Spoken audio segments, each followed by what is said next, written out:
Hello friends, welcome to super સહેલિયા. Friends, વડોદરાની હું દીપા તમને વડોદરાનું ફેમસ પૂના મિસળની રેસીપી બતાવું. જે બનાવવા માટે અડધો કપ જેટલા મગ અને મઠને ધોઈને પલાળી દીધા હતા. ઓવરનાઇટ પલાળ્યા પછી ફરીથી એને એકવાર ધોઈ લીધા અને આ રીતે કાનાવાળા એક બાઉલમાં ઓવનમાં એને મૂકી દીધા 3 થી 4 કલાક માટે. મારી પાસે વધારે ટાઈમ ન હતો એટલે 4 કલાક માટે જે ફૂટે એ સ્પ્રાઉટ હું વાપરવાની હતી પૂના મિસળ બનાવવા માટે. 4 થી 5 કલાક પછી ઓવન ખોલતાની સાથે મેં જોયું તો આપણને જોઈએ એવા સ્પ્રાઉટ્સ વાપરવા માટે તૈયાર થઈ ગયા છે. ફરીથી મેં એને ધોઈ લીધા. જોયું આ રીતે ચીકણા પણ ન થતા અને સરખી રીતે ફૂટી પણ જતા હોય છે. સ્પ્રાઉટ્સને વઘારવા માટે લસણની કળીઓ 8 થી 10, આદુનો ટુકડો અને એક લીલું મરચું જેની આપણે વાટીને પેસ્ટ કરવાના. સ્પ્રાઉટને ઓસાવવા માટે 1 લીટર જેટલું પાણી પેનમાં મેં ગરમ કરવા માટે મૂકી દીધું છે, જેની અંદર સ્પ્રાઉટ્સને હવે આપણે 2 થી 3 ઉભરા આવે ત્યાં સુધી બોઇલ કરવાના છે. બીજી બાજુ આદુ મરચાં લસણની ખલદસ્તાથી વાટીને તાજી પેસ્ટ આપણે તૈયાર કરી લેવાની છે. તાજી પેસ્ટનો ટેસ્ટ આ સ્પ્રાઉટ્સમાં બહુ સરસ લાગતો હોય છે. લસણ થોડું આગળ પડતું પેસ્ટ વાટીને તૈયાર કરી લઈશું. 2 ઉભરા આવી ગયા છે, 2 થી 3 ઉભરા. સ્પ્રાઉટ સરખી રીતે ઓસાઈ ગયા છે અને હવે ફરીથી એને ડ્રેન કરી લઈશું એક્સ્ટ્રા પાણી આ રીતે બાઉલમાં કાણાવાળા અને એને ફરીથી ધોઈ લઈશું. સ્પ્રાઉટ્સ આપણા તૈયાર છે. હવે એને વઘારી લઈશું. વઘારવા માટે એક પેનમાં 2 ચમચી જેટલું તેલ લઈ લઈશું. 5 ચમચીથી અડધી ચમચી જેટલું જીરું એડ કરી લઈશું.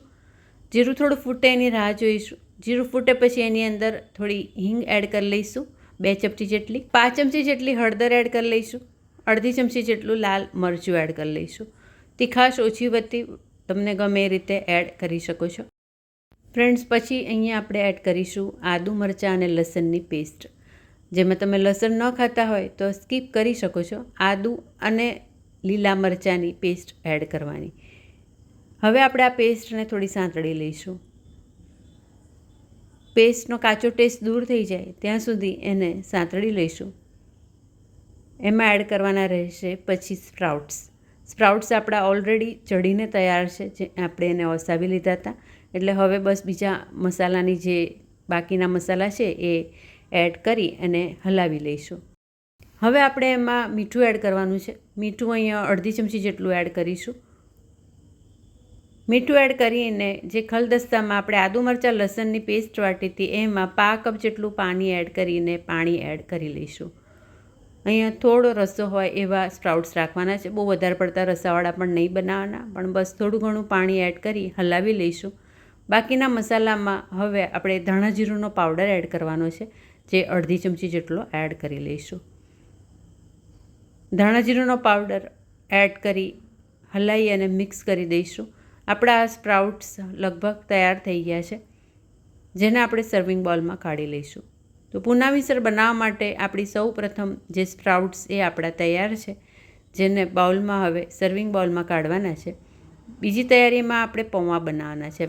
જે આપણા બટાકા પૌવાના પૌવા હોય, જાડા પૌવા, એ અહીંયા મેં 2 કપ જેટલા લીધા છે, જેને આપણે 2 વાર પાણીથી ધોઈ લઈશું. બટાકા પૌવા બનાવતી વખતે જેમ ધોઈએ છીએ એમ જ 2 વાર પાણીથી ધોઈ બધું પાણી ડ્રેન કરીને તૈયાર કરવાના. 1 લીલું મરચું, મીઠો લીમડો, 1 કાંદો મોટો આ રીતે ચોપ કરીને લેવાનો છે.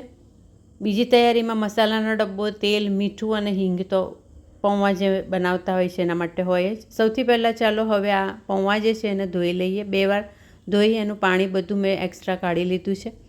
અને હવે પૌવાને વઘારવા એક પેન લઈ લઈશું, જેની અંદર 2 ચમચી જેટલું તેલ, જેની અંદર અડધી ચમચી જેટલી રાઈ, અડધી ચમચી જેટલું જીરું. રાઈ અને જીરું ફૂટે પછી હિંગ એડ કરી લઈશું, 5 ચમચી જેટલી હિંગ.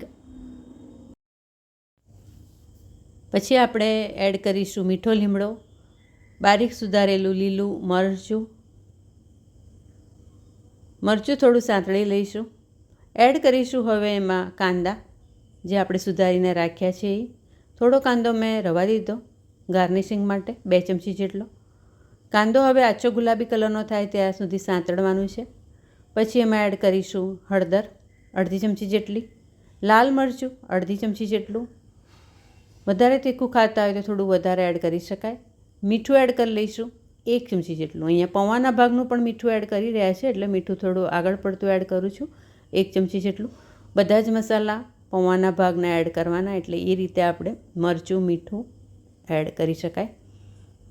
હવે આપણે જે પૌવા ધોઈને રાખ્યા છે એ એડ કરી લઈશું. 2 છીંટા જેટલું પાણી એડ કરી લઈશું. પૌવાને સરખી રીતે મસાલા અને કાંદા જે છે એની સાથે મિક્સ કરી લઈશું. કલર સરસ આવી ગયો છે. તમે ઈચ્છો તો ઉપરથી કાચું તેલ 1 ચમચી જેટલું અત્યારે એડ કરી શકો છો.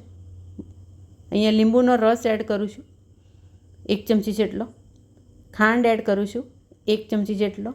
1 થી 1.5 ચમચી જેટલું તમે ખાંડ અને લીંબુનો રસ એડ કરી શકો છો. એડજસ્ટ કરી શકો છો ખટાશ અને ગળપણ જે રીતે ખાતા હોય એ રીતે. બધું હલાવી અને મિક્સ કરી દઈશું.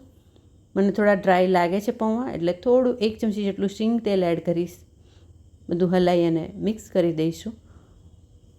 પાણીના છીટા પણ તમે થોડા એડ કરી શકો છો જો પૌવા વધારે ડ્રાય લાગતા હોય તો. બધું જ આપણું તૈયાર છે, જેને સર્વિંગ બાઉલમાં કાઢી અને સર્વ કરવા માટે રેડી કરી. દહીં એકદમ મોડું લેવાનું છે. દહીંમાં કશું જ એડ કરવાનું નથી. ડાયરેક્ટ મેં અમૂલનું જે દહીં આવે છે મસ્કા દહીં એ લઈ લીધું છે. સૌથી પહેલાં ડીશમાં આપણે પ્લેટમાં સ્પ્રાઉટ્સ લઈશું 1 ચમચા જેટલા. એની ઉપર 1 થી 1.5 ચમચી જેટલા પૌવા એડ કરીશું. એની ઉપર એડ કરી લઈશું આપણે દહીં. દહીં અહીંયા મસ્કા દહીં છે, એમાં કશું એડ નથી કર્યું. 2 થી 3 ચમચી ભરીને દહીં એડ કરવાનું છે. દહીં આ રીતે લચકાદાર જ એડ કરવાનું. અને ઉપરથી આપણે જાડી સેવ, મોળી જાડી સેવ એડ કરવાની છે, જે આપણે સેવ ઉસળમાં વાપરતા હોય છે એ પણ કરી શકાય. મેં એનાથી થોડીક પાતળી લીધી છે, જે સરળતાથી ચાવવામાં સારું રહે છે. ઉપરથી કાંદો એટલે મેં એડ કર્યો કે રેસીપીને વધારે ટેસ્ટી બનાય. તમે સ્કીપ પણ કરી શકો છો. કોથમીર એડ કરી શકાય. અને બસ આ પીરસવા માટે પૂના મિસળ રેડી છે. તો ચોક્કસથી ટ્રાય કરો. તો કાયમ બટાકા પૌવા જો બનાવતા હોય તો આ રીતે ક્યારેક ટ્વિસ્ટ સાથે પૂના મિસળ, જેમાં આપણે સ્પ્રાઉટ્સ અને દહીં એક એક્સ્ટ્રા તૈયારી સાથે ઘરમાં બધાને બનાવીને પીરસી શકીએ છીએ, અને વધારે હેલ્ધી આ એક રેસીપી. Thank you.